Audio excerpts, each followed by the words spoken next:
And are you familiar with the term fast fashion? Absolutely, yes. Can you describe it a bit in your own words? Yeah.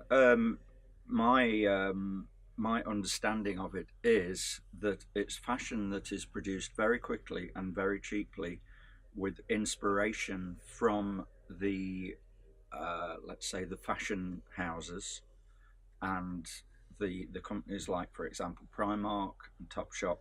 Will see what they are forecasting or what they are putting out on the catwalks, do cheap copies of it, sell it very cheaply. It's worn very few times, discarded, and then another thing takes over. That's my understanding of it.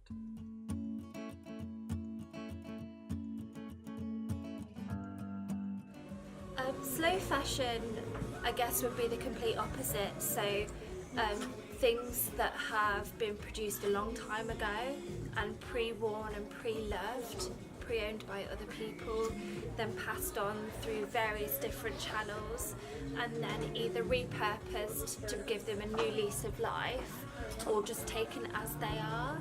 So things from decades and decades ago that are still in really good condition. The way that things always were before fast fashion came along, in as much as you would have companies that would develop two collections a year, i.e. winter and summer, and people would buy into that. They'd buy their pieces at the beginning of the season, wear them throughout the season, and then go on to the next season.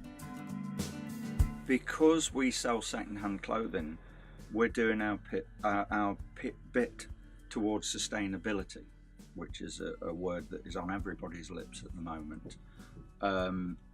It's just another way of saying recycling. You know, we've been recycling for 36 years. And what was your motivation to open this kind of shop? At the time that it opened, there wasn't anything like this in Nottingham. And down in London and the other large towns, there were a lot of vintage clothing stores, but Nottingham didn't have one. So we thought, well, we'll do it, and just took off from there, never looked back. This was a vintage shop before. It's been here for about 4 years, I think, in this arcade. I took it over about last August. So I've been here for, 9 months maybe now. I feel like Nottingham it has a lot of vintage shops, which is great. It's a really positive place for vintage, I think. But there doesn't seem to be, whenever I've always lived here, whenever I've been into the other shops, like, they're amazing for other sort of stuff, but they don't have a lot of sort of sportswear. So I wanted to really make this store just sort of specialise in sort of sportswear. So we'll get, for example, sportswear from Poland, Germany, places like that.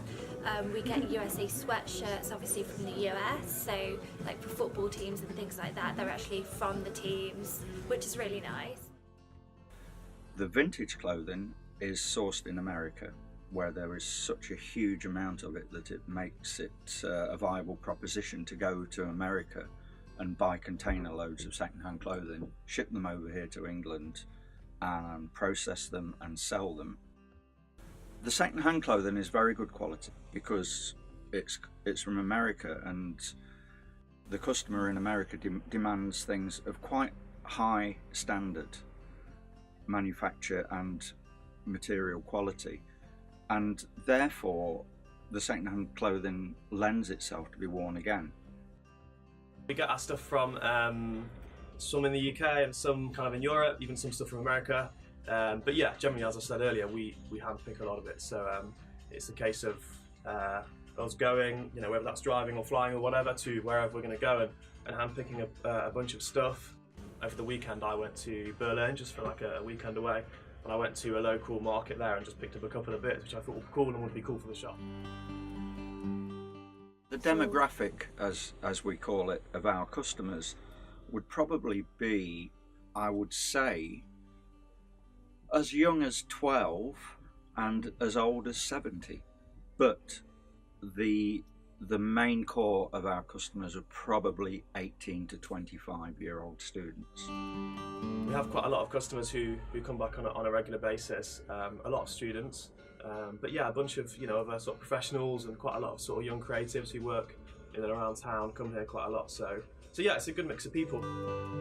We do cater for everyone because we've got such a variety of different products, but because we offer student discount, we find that our customer base is heavily students because they get 10% off here.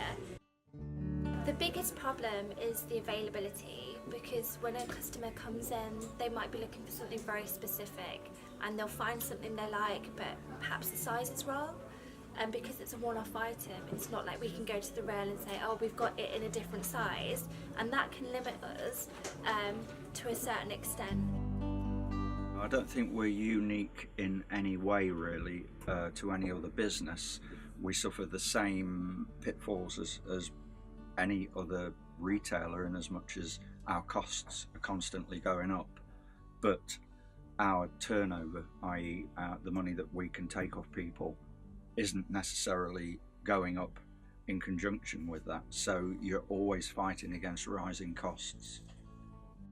We're quite small, we've only been doing this for sort of less than a year, so it can be hard because a lot of suppliers and a lot of contacts and things will only work with certain people. A lot of people have like exclusivity agreements with like big stores and all this sort of stuff, so it can be difficult to get stuff.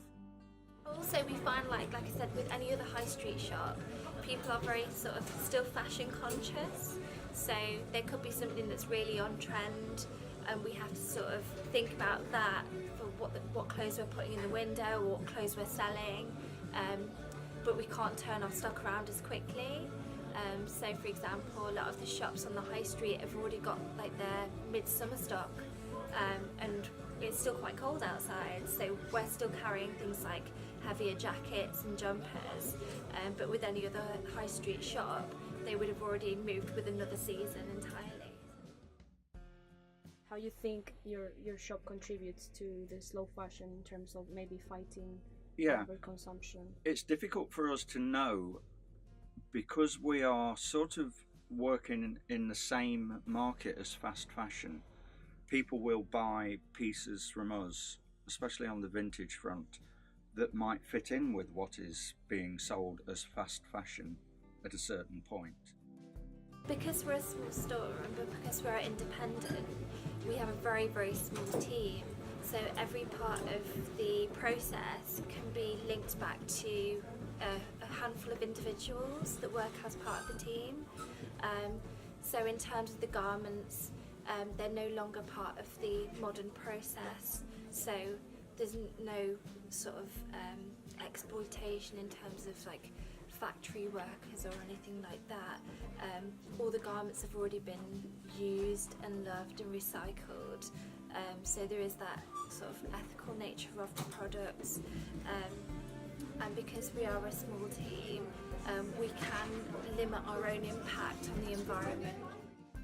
Like I said, because it's all been in the news recently, loads of press around it. It's been really good. So yeah, I think it's definitely going to help a lot. I mean, obviously we're on such a small scale, but I think like every little helps. And yeah, even these Depop sellers who are doing it from their bedroom or whatever, I think it's just helping the world and pushing this whole vintage thing. And there's going to be something like from an older era which you like if you go to like a mainstream store like Zara or Topshop or whatever and you find something you like, there's going to be something out there which is similar. Whether or not they only wear our things for 2 or 3 times like they might be doing if they buy something from Primark or Boohoo, for example, I don't know. We're not really sure what happens to it, but we think that because we sell a quality product that, even though it's been worn, still has plenty of scope for a long life, that people will hang on to it and not treasure it, but wear it for a long time. Okay. That's it.